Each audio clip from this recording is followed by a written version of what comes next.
In today's episode of the Language Hacking Podcast, I want to share with you a few phrases, words that you can use today to start hacking the language you use when you're interacting with people who are around you, your bosses, your peers, people who need them to do things for you. So what language should you use to make that work, to get them to do things for you simply based on the language you used? Keep in mind that these are hacks. They should work, but they are not guaranteed to work. They're not rules of thumb. They're not corkscrew that you can just twist and suddenly the other person starts doing things your way. These are just suggestions. If you incorporate this in your daily vocabulary, the way you talk to people, over time you'll realize that you get things done your way more often than not, simply because of the language you use. And that is the purpose of the Language Hacking Podcast. So stay tuned, there'll be a lot more coming. But today's episode is on about 10 to 12 such phrases and words which can help you get results in your interactions with others. Here goes. I'm going to start from the bottom of my list because I think that's the one which is most fun for us, because those are actually words that you can use which imply something to the other person. The first phrase is actions have consequences that I would like you to think about using. But the key word here is consequences, because consequences is a very loaded word which hints at retribution, enmity, destruction, results. When you use the word consequences, you tell the other listener, the other person, that even if they think their action is small and insignificant, the result of that action, the consequences of that action can be huge. So it makes them think a little before they go ahead and do what you're asking them to do. And if you back it up with actual results or actual retribution, the next time you use the word consequences, it's easier for them to believe you, that you really mean what you say you mean. The second word that I would like you to introduce into your vocabulary is the word fight. Many times, and because of the freedom struggle or whatever reason, we've gotten into the habit of using the word struggle when we mean the word fight, struggle or challenge when we mean the word fight. A struggle or a challenge is between unequals, a person who's in a weaker position having to go up against a person who's in a stronger position, and they're likely to lose. It's like a David versus Goliath kind of situation. But when you use the word fight, you're implying that you consider yourself to be a peer of the other person, that you will fight back with all you have to make them comply with you or do things your way. So use the word fight wherever you feel like using the word struggle or challenge. Use the word fight. For example, if you say, pay attention to your own response to the following two phrases, okay? It was a struggle to get out of bed versus it's a fight to get out of bed. When you say it's a struggle, it feels like you're weak. But when you say it's a fight to get out of bed every morning, you're saying I'm fighting. It's an active activity versus struggle, which feels like it's just like you're struggling. So that's a choice. Do you want to sound active and engaged, which is the word fight, or do you want to sound passive and disengaged, or more inactive? You'd use the word struggle. So that's the choice, or challenge. Now let's move on to a few other choices. You'll hear the next one, the third one, very often in bargaining and haggling with people in shops and stuff like that. This is all I have. This is all I have. It's your way of saying that you have pushed me against the wall and I can't go any further beyond this. If you want our negotiation to continue, you'll have to back down a little. When you go to a shop and you start haggling with the shopkeeper, very often they'll come to some number like, I can do best, the best I can do, or all I have for you is something at 50 rupees. Though I'm sure they can go below 50. If push came to shove and he said, I'm going to buy 500 of what you're selling at 50 rupees, they'll probably be willing to go below 50.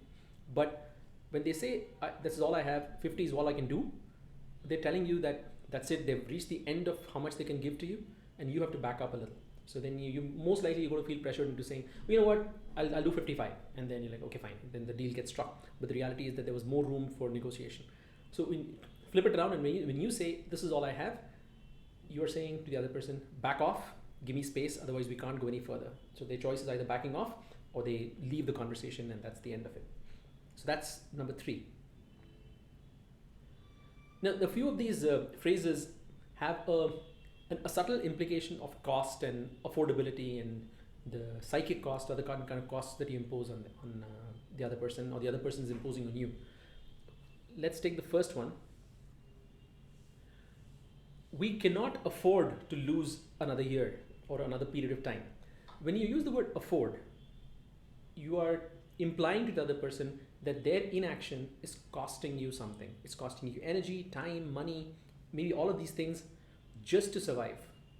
So use the word afford to introduce the thought of a cost to you in their mind.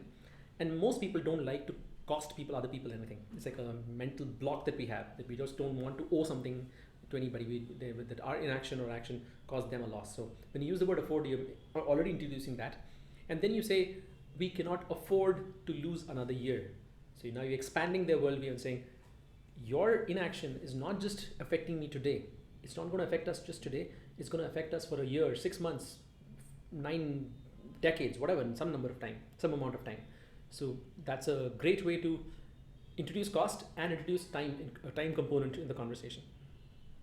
Similarly, what about the next generation? Again, you're saying your action is being done today, but it's going to have implications and echoes for the next generation, for the next 100 years. It's going to have an echo.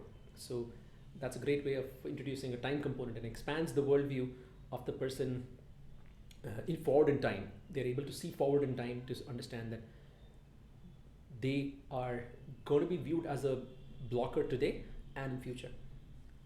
Similarly, can we afford to postpone this for the next generation to deal with? Or can we afford to wait for the next generation to handle this? Afford introduces the idea of cost, and next generation introduces the idea of time. So you're expanding and telling them that you're not only affecting the next generation, but they're also paying a cost for your inaction. So that's a great way to introduce both these concepts at the same time. Then another word which implies cost and things like that, but it's not exactly the idea of cost. Will your boss or your board of advisors or your voters or your investors, anybody who has oversight authority over you, will they buy this? When you say the word buy, you are telling them that you don't really believe what they're saying, and it's not just you who doesn't believe it. Their authority, their superiors, the people who they report into, their boss or the board of advisors or voters or investors, any of those things, will also have to buy the same thing that they're trying to sell to you. So if you don't buy it, it's very likely that others won't buy it, and you are expanding the challenge in front of this person, that you have to convince me, and even if you convince me, you have to also convince all these other people who might not get convinced as easily as I am. So this is a little bit of a hack, again, cost-wise hack. Along the same lines, this covered 1, 2, 3, 4, 5, 6. Then the seventh one, we cannot afford to miss this opportunity.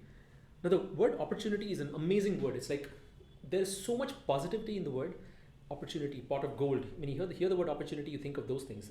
The chance to make big, those things come with the word opportunity. So when you say we cannot afford to miss this opportunity, you're saying I am losing because you're not doing something, but we are both losing because there's something in the future that we could look forward to, which is getting lost because you're not doing what you're supposed to do. So this is again a forward-looking thing. There's something in the future, the pot of gold that you can reach. It's within your reach if you do something I'm asking you to do. So the opportunity is a word like that. So that's a great way. That's a fantastic word in this context. Now let's do 2 phrases on empathy. Okay. One is, what would you do in my place? You're telling the listener to walk in your shoes. Like if you were faced with the same situation I am, what would you do?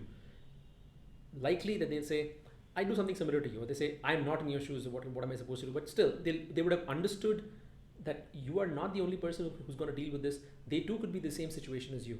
And you're inviting them to think like you. So you're asking them to have empathy for you. Empathy is another really good bridge between people, between opposing parties. The second option, the 9th phrase I want to share is, you are suffering as much as we are. So when you say you are suffering as much as we are from this situation, you are showing empathy for their situation. You're showing empathy for them and saying, what you're doing is hurting me for sure, but it's also hurting you, and I'm being empathetic with you. So when people sense empathy from the other person, they do ask for more of it. They do more to keep that empathy alive in the other person. So if you show empathy to the other person, they will give more to the conversation and to the negotiation, just to keep that empathy alive in you. Because if they start getting resistant after that, if you say you're suffering as much as I am, and they're like, screw that, I can't help you with this, then you want to lose empathy for them, and they don't want that. Everybody likes empathy. So that's a trick that's an insight that you can use in your negotiations. I don't know if you guys can hear the plane going overhead, but there was a plane which went overhead. Next day we've done that. A quarter is, yeah. So then now the top two, which is I guess number 10 and 11. These are expanding. You're taking the two of you and the negotiating party outside the conversation and putting the onus on something else.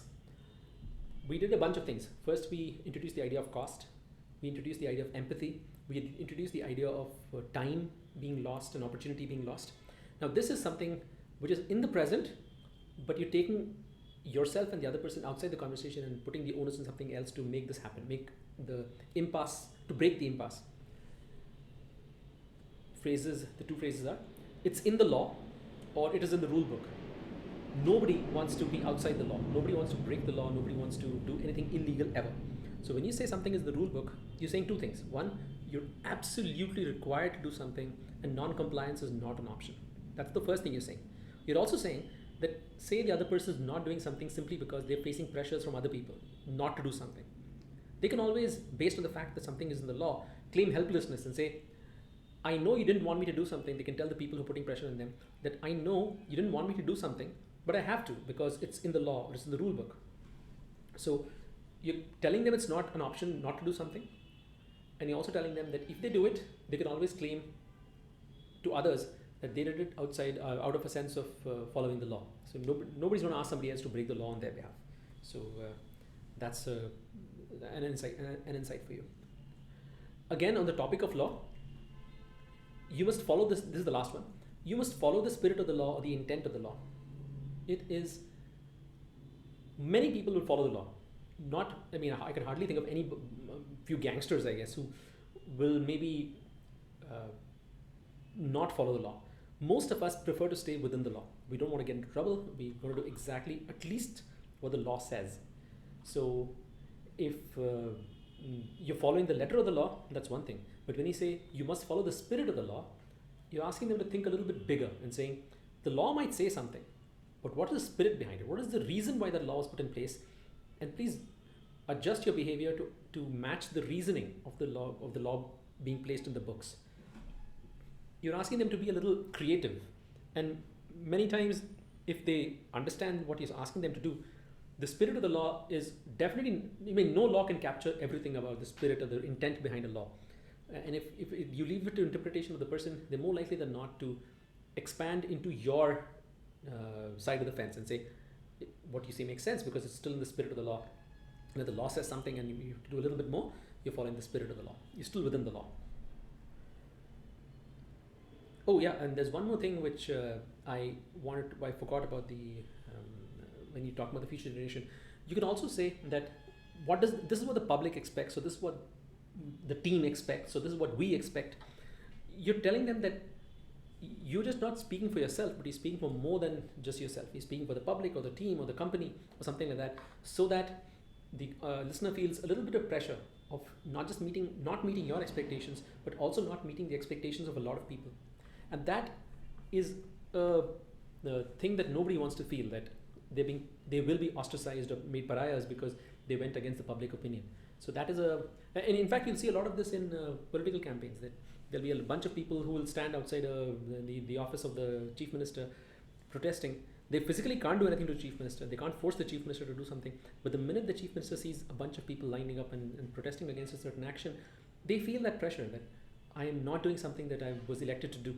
And they usually they respond to the protest. They might not respond immediately and back down, but they at least listen to the protest. So this is another thing this is another hack that you can use, that speak for more than just yourself. Speak for the public or the team or the company or the larger group of people who you're a representative of. And then the listener is likely to comply with your request. So this is basically it, my language hacking podcast. The hacks were words like fight versus struggle or consequences.